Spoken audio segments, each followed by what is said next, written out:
Ayan, okay, go. Binabati ko po Binabati ko po lahat ng taga Caloocan City at ang aking mga guro na si Teacher Rhea, Ma'am Alday, Teacher Casco at Sir Dominguez at sa lola kong nasa Manawag, Pangasinan. Oh, Earl. Ilan taon ka na, Earl? 9 years old po, Kuya Will. Okay, ano yung dala mo na yan? Ano yan? Ano yan? Paano ba? Medal ko po kasi po yung eskwelahan po namin di po uso sa medal. Bakit? Certificate lang po. Eto. So, bali ito lahat yun. Opo. Ay, ang ganda. Certificate of ano. Basahin mo nga ito. Ikaw magsabi. Ito po, certificate ko po yung first honor po ako nung grade 2. Pero Oo. po yung dalawa po dyan di po kasali. Yung nursery po at saka po yung kinder. Top 1 din po ako nun. Ano naman ang gusto mo maging? Doktor po. Doktor din. Katulad ni ano, si Shane. Bakit doktor? Kasi po para po makatulong sa ibang may sakit. Talagang yun ba gusto mo? Opo. Silang dalawa gusto mag-artista. Ikaw ba? Engineer na lang po. Ayaw mag-artista.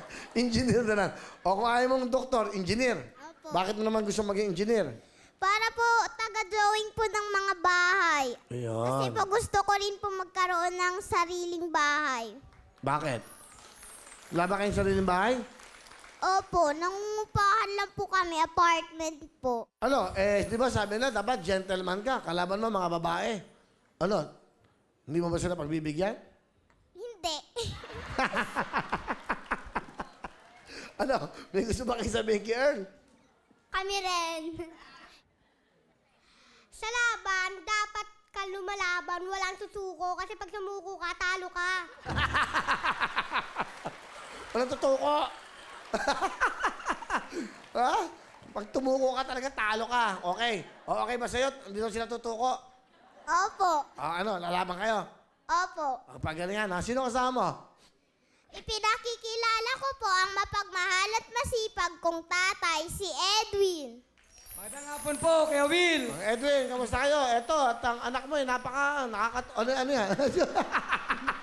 Okay, nakakatuwa naman yung tatay mo. Yan, balik mo, direct. Nakakatuwa.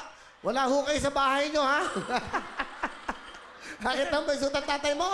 Nakita mo, oh, balik mo. Okay. Kuya Will, pinupulikat kasi ako kanina. Kaya tinanggal ko na lang po.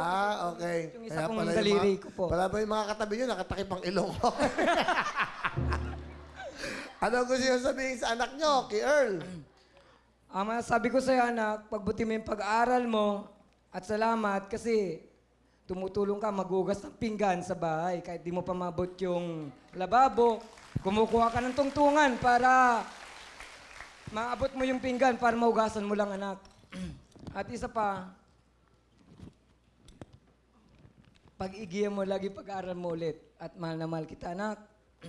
At sundan dito kami ng mama mo na palaging nakantabi sa'yo para kahit papaano, mahirap ang buhay natin, makakatapos ka ng pag-aaral. Yun lang masabi ko sa'yo, anak. Pagbuti yung pag-aaral mo, mahal na mahal kita. Well, sa papa mo. Ano gusto mo sabihin kay papa mo? Maraming salamat sa pag-aalaga at pag-aaruga at pagsuporta sa akin dito. Mahal na mahal rin kita. Okay.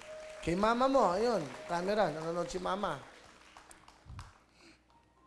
Ganon rin po yung masasabi ko sa iyo, mahal na mahal rin po kita. At Earl, siyempre, meron kang 10,000.